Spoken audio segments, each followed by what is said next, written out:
Hello, my friends. Welcome to our Entitled People series, where you'll hear stories about people who think the world revolves around them, much like this person right here. For example, someone left a 1-star review on a business saying, "As a last-minute resort, my sister and I went to Subway to get 6 3-foot-long subs for my grandson's confirmation party and had to wait over an hour for the subs. Ridiculously long wait, and the lady who took my order seemed really annoyed with me. Well, gee, I wonder why they were annoyed with you. I used to work at Quiznos making sandwiches, and I can say that an hour for 6 3-foot-long subs is actually pretty good." In this episode, you're going to hear 7 stories. In the first, a pregnant woman demands to skip a long express checkout line, only to be humbled by another pregnant shopper's silent clapback. The second story involves a new neighbor insisting her kids can use a private pool and yard, escalating until police intervene. Third, a bridesmaid hijacks a wedding reception to announce her engagement, sparking boos and public backlash online. So buckle up. It's going to be a bumpy ride. If you feel your blood starting to boil, take deep breaths. I hope you stay for the stories today and hit that subscribe button for future Entitled People stories. Let's get into it. The first story is titled, "Pregnant Woman Thinks She's More Important Than Others."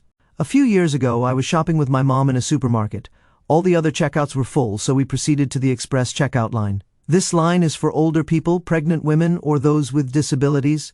But in my country, France, everybody uses it when other checkouts are full. There were people in front of us, and the line was way too long, but whatever, we just kept waiting our turn in silence. Then, a pregnant lady stood right behind me with her friend. She sighed loudly when she saw the line of people before her.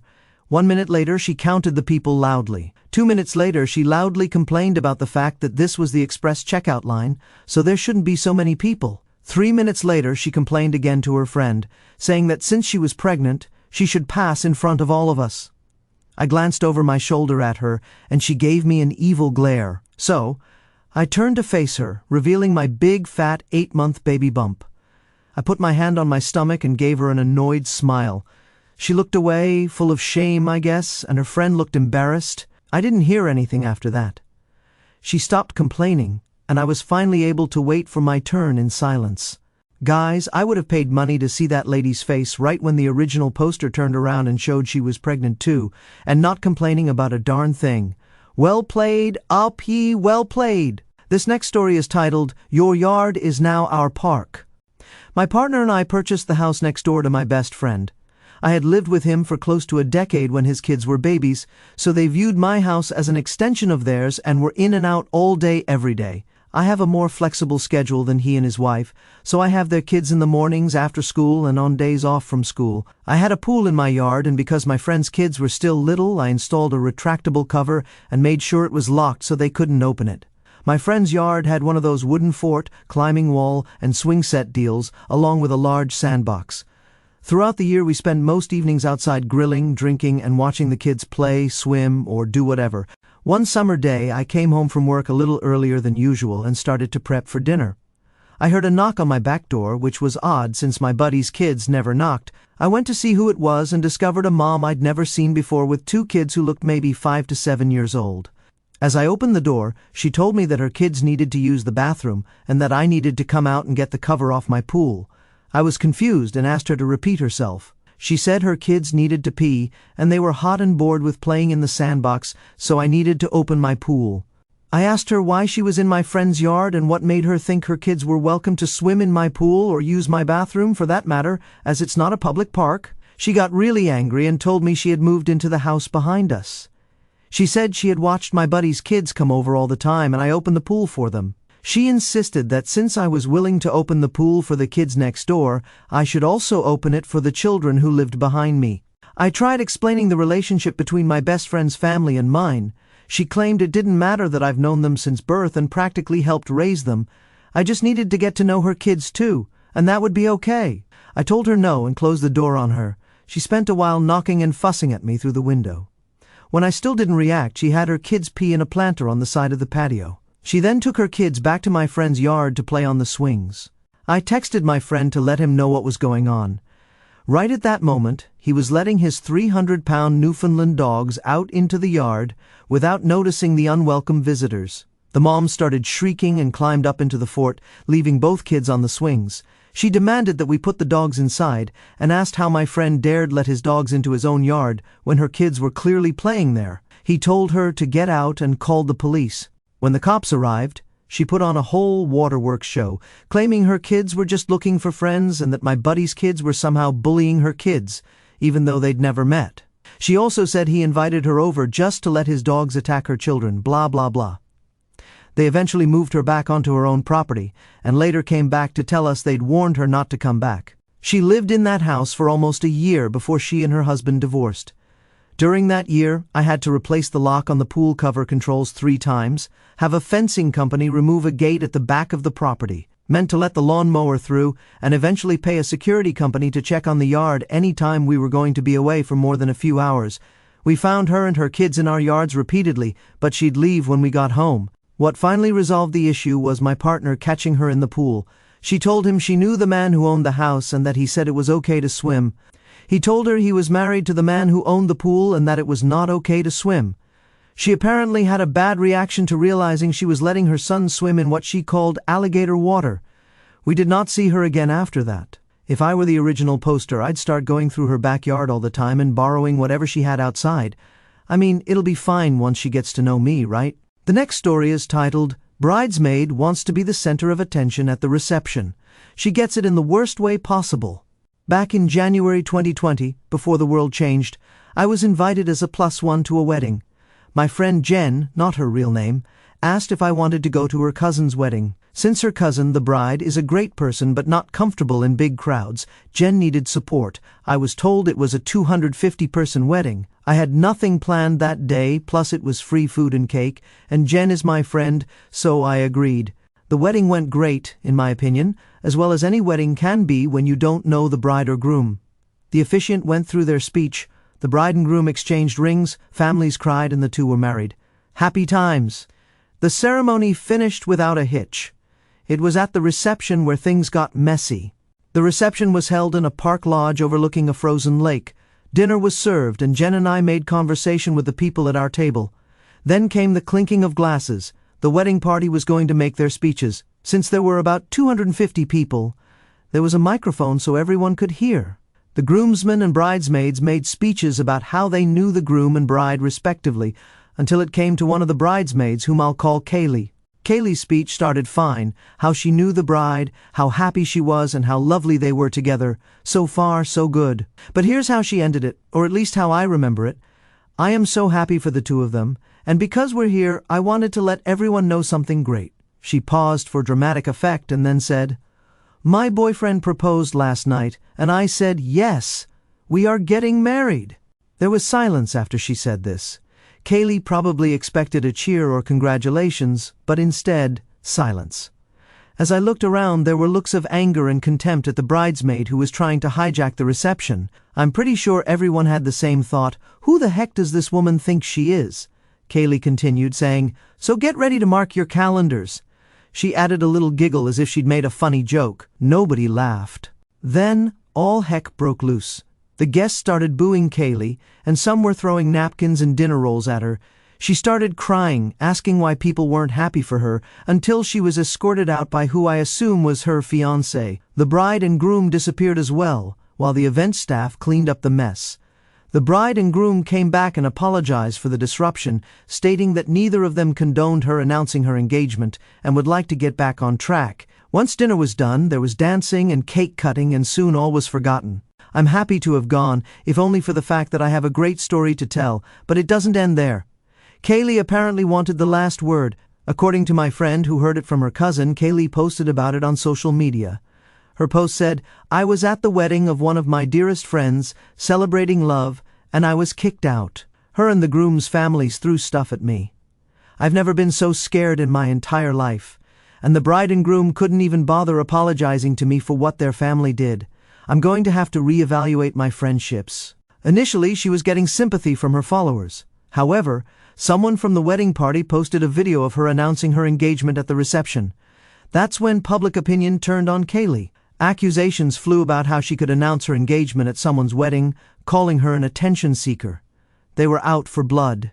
She deleted the post, but people wrote on her wall, calling her awful names for what she did. She deactivated her account. It didn't end there. She also got phone calls from people asking how she could do that to someone she considered a friend. I'm pretty sure many of her friends are no longer speaking to her now. I believe kicking her out of the reception was justified, as was posting the video on social media. But the harassment went too far, even if she was totally out of line for stealing the bride and groom's thunder. She wanted attention so badly that she got it in the worst way possible. Judging from the comments on this post, the things you can announce loudly at weddings without getting in trouble are limited to something like, "Oh my gosh, I'm having a heart attack." The next story is titled, "My dad felt my savings should go to my brother." This happened a couple of years ago, but it still hurts. My dad and I have never really seen eye to eye. He grew up with no sisters and an awful mother, and none of his friends have daughters, only sons. I don't blame him for struggling to raise a girl, as he had no reference point. But he didn't need to show blatant favoritism toward my brother. I've always been the black sheep. My parents and younger brother have always been this nice little trio. My brother's a mama's boy, but dad dotes on him regardless. He's 4 years younger than me. I'm 18 and he's 14. I've struggled to find my place in my family. Now, aside from that little rant, here's the actual story. My brother and I are very musical. I play multiple instruments while he just plays the saxophone. And he's good. He always has been. He suffered from classic younger sibling syndrome. We were in a much better financial position when I began playing the clarinet, so I got a really good beginner-intermediate model that I still play today. When he started about 4 years later, things had gotten tight, so he had to rent his saxophone from the local concert band, and it wasn't great. Originally, it was fine because my parents didn't want to invest in something he might not commit to. But he did commit and loved it. At this point, I was 15. And I'd been working for 2 years at a local sports club, earning less than minimum wage because I was underage. I worked my tail off and saved a hefty percentage of my income. My father, who felt responsible for my job since he knew the owner, decided he was entitled to my savings, about $500 at the time. His exact words were, "We could use your savings to buy your brother a better saxophone." It crushed me. First of all, you cannot get a better saxophone than the one he has for only $500. Secondly, what kind of father asks one child to give up nearly 2 years of work for another? It made me feel like he had more pride or hope for his son, and that his daughter's savings should contribute to it, even though he knew I was saving for a student-level clarinet. He never offered to pay the money back or anything. Thankfully, after I asked Mom what she thought of that, she lost her mind. It was never brought up again, though he has asked for my savings since, and I've said no. I can't wait to move out next year. That's a kick in the teeth. I got you the job, so it's my money? No, it's not, sir. No, it's not. If it worked that way, I'm pretty sure a lot more people would have a lot more money. The next story is titled, "He Thought He Was Entitled to Laughter." A couple of years ago, my mother died tragically and unexpectedly at the age of 50. It was a horribly traumatizing night and a few weeks for my whole family, as you can imagine. I was not in the best headspace for a while after this, but a girl has to pay the bills.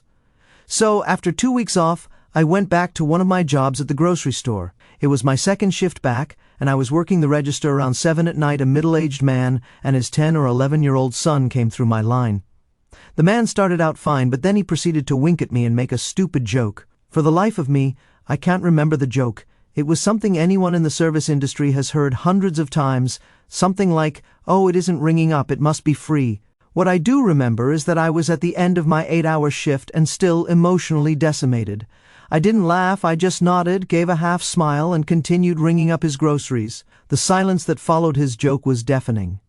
He then said, "Really? Not even a darn word?" He turned to his son and said, "Some people have no sense of humor.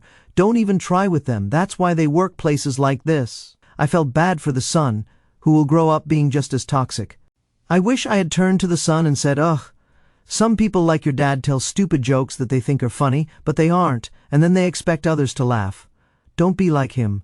Then I'd drop the mic and walk away. Laughter? I'm just kidding. I always think of these things after the fact. I would have thought of that after the guy walked away with his kid. I'm sorry it happened to you, Opie. The next story is titled, "Let's Exchange Daughters. I Deserve the White Girl." Okay, so recently, it was Mother's Day, and I was talking to my mom on Skype to wish her a happy day and celebrate with her. When we talked about this story again, I must clarify that English is not my first language, for which I apologize if there are any mistakes. So, a long time ago, more than 20 years ago, my mother had just married my father and became a part of his family. She was a very hard-working person. She studied and worked, in addition to helping my father's family every time she could. Since she didn't have a family of her own, everyone loved her for these qualities. At the same time, my uncle married a woman. Let's call her Liz. Like my mother, Liz had grown up in a poor and toxic family, but she was not at all as hardworking or kind as my mother, nor as beautiful. Liz always envied my mother. She may have been married to a rich man, but for Liz, it wasn't enough. She wanted to be admired and loved just like my mother, so she always competed with her. Liz always tried to steal credit from my mother or make my father look bad to the other members of the family. When she didn't succeed, she would cry like a little girl so that someone would take her side. One day my mother announced to the family that she was pregnant. Everyone celebrated, and this angered Liz. A couple of months later, she announced that she was also pregnant. Clearly competing with my mother again, over time it became known that both Liz and my mother were going to have girls, and they were very excited. Liz always talked to everybody about how her daughter would be, saying that her girl would have the white skin of her father, her green eyes, and brown hair. My mother never stopped working while pregnant, while Liz stayed home for 9 months pregnant without doing anything. The first to be born was me. I was born healthy, and Liz didn't even hold me when I was introduced to the family, as she was still talking about her daughter and how great she'd be when she was born. A few months later my cousin was born, and it was here that Liz's pride hit rock bottom. Her daughter was born very similar to her, with dark skin, straight hair, and the brown eyes of her father. Nothing to do with the little white girl with brown hair and green eyes that she wanted.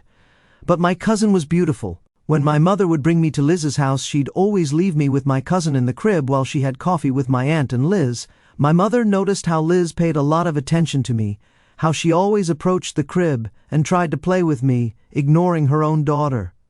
I was born identical to my mother, with very light skin, black hair, a small pink mouth, and big brown eyes. Liz always complimented my skin and eyes, to which my mother was grateful. One day Liz approached the crib to see me and asked my mother if she wanted to trade daughters. My mom laughed, thinking she was joking, but then Liz insisted. The conversation went something like this. Liz said, "It shows that you like my daughter very much, and I like yours. If we exchange them, we'll be happier. I have a good financial position, and I'll be able to give her everything she needs." My mother said, "What she needs is her mother. You give your daughter what she needs, and I'll give mine the same. I do not intend to give her to you." Liz responded, "Your daughter doesn't seem like your daughter. She adapts more to our family. She has a more delicate appearance that will fit with our way of life. Do you plan to deprive her of that? Mine, on the other hand, adapts more to your lifestyle. We can make it work. I'm only telling the truth. Besides, there's no difference. They're almost the same age, and I doubt the family will care." My mother responded, "I need this girl for the simple fact of her being mine. She's my daughter. I gave birth to her."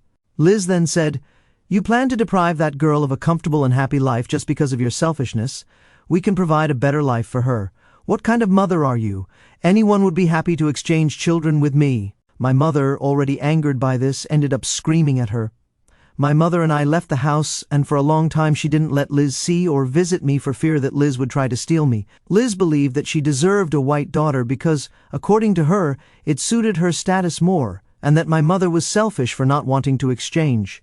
Since then, Liz tried to make life impossible for my mother, bothering her at work, inventing accidents, and even slandering her to blame her. She also stole some photos of me and presented me as her daughter to her acquaintances and friends, something that was soon known as a lie when they visited Liz's house. Liz didn't to mistreat her daughter, but she always yearned to exchange babies, and this continued until my uncle and Liz divorced. A few years later, she left the country and rarely contacted her daughter. Shortly after the divorce, my mother told everyone about the exchange of daughters, and now Liz is a black stain in our family and is hated by everyone, including her daughter. No one has ever told her daughter about the exchange that her mother wanted to do. Alright, first of all, Liz seems completely unhinged, guys. I have so much to say about Liz, and I personally think she's a horrendous human being. The fact that she wanted to trade kids because her child wasn't what she envisioned? Like, holy cow. Someone needs to keep an eye on her because I fear for her future kids. The next story is titled, "My entitled aunt thinks I work at a store that I worked at 4 years ago and demands a discount." Okay, first off, my aunt is a real piece of work. She uses our family for her gain and doesn't care about anyone but herself and her image. She lives in one of the most expensive parts of Sacramento, while our immediate family all lives and has lived in the same area nearly my mom and aunt's entire lives. She's very entitled and thinks highly of herself. She and her husband and children are the type of people who are always keeping up with the Joneses. She has to be admired and loved by strangers. She scams money out of whoever she can, especially my grandma, which is how she's able to live in such an expensive area and claim back issues and not work. She'll just smoke weed and hang out all day while her husband gets drunk and acts like a jerk.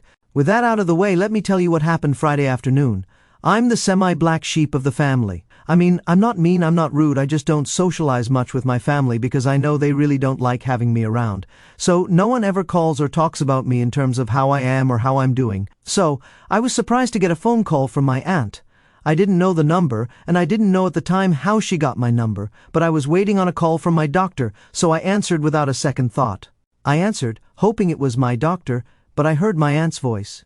She and I have never been close. I don't like her at all, and I don't think I've ever liked her. Anyway, I answered, and I was extremely confused when I heard her voice.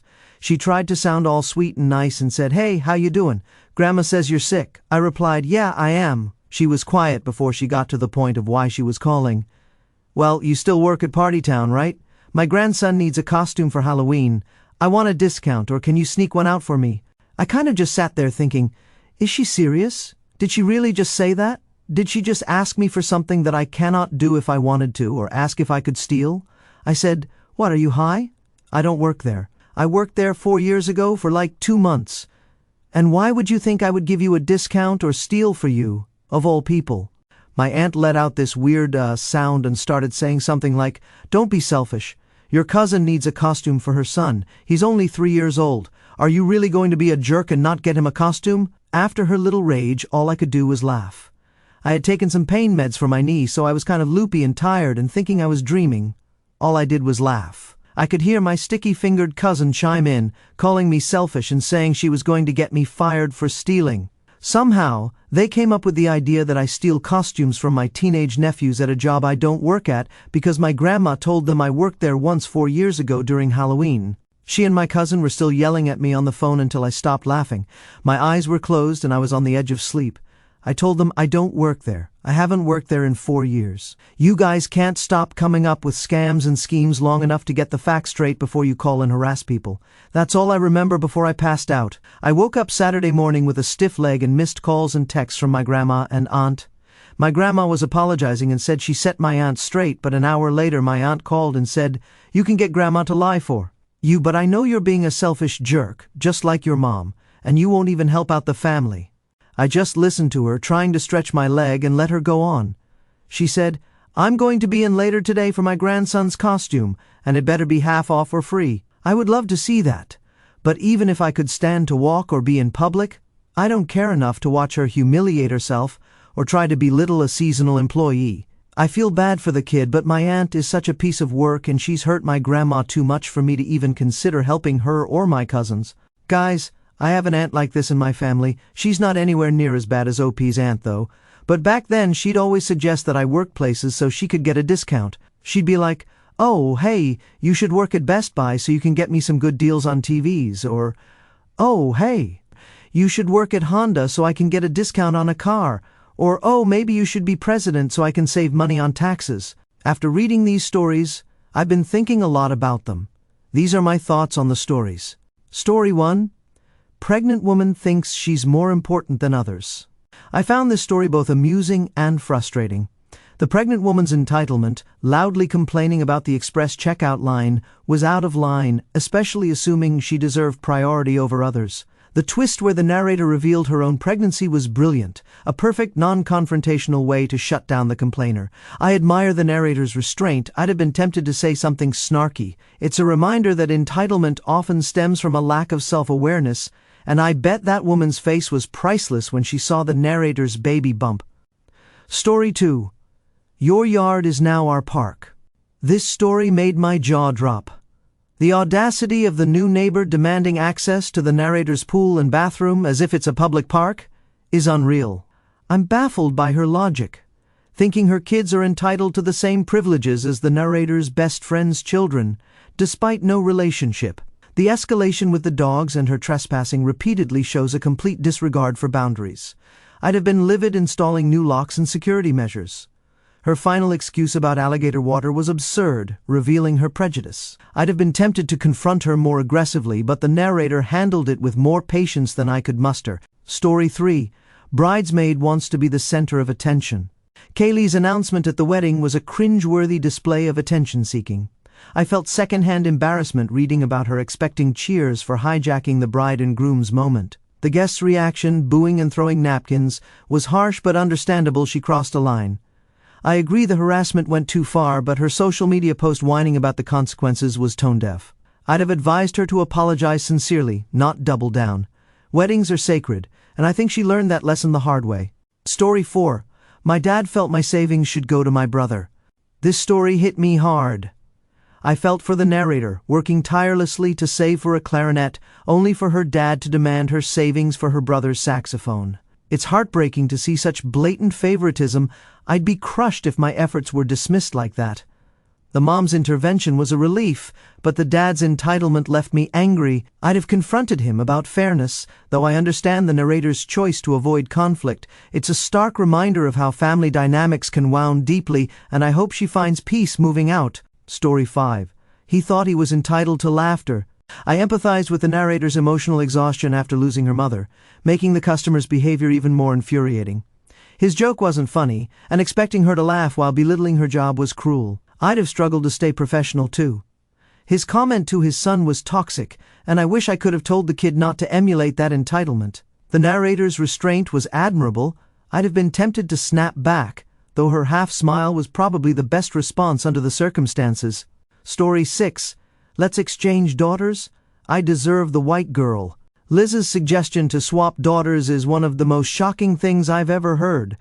I was appalled by her superficial reasoning, tying a child's value to skin color and status. The narrator's mother showed incredible strength shutting her down. I'd have cut Liz off immediately. Her obsession with appearances and subsequent harassment of the mother are unhinged. It's heartbreaking that her daughter grew up with such a toxic parent. I think the family's rejection of Liz was justified, and I'd never trust her around my kids. Story 7. My entitled aunt thinks I work at a store. The aunt's entitlement, demanding a discount or stolen costume based on outdated info, is infuriating. I laughed at her absurdity, but I felt for the narrator, already unwell and dealing with family drama. Her scam-heavy lifestyle and manipulation of the grandmother are despicable. I'd have hung up the moment she started yelling, though the narrator's loopy laughter was a great response. I think she's wise to keep her distance. Family like that drains you. I'd love to see the aunt's face when she realizes no discount is coming. And that wraps up another episode of our Entitled People series. If you didn't catch the last episode, it's right here and the stories are absolutely wild. If you aren't subscribed, hit the subscribe button so you don't miss out on future Entitled People stories. I'll see you in the next one.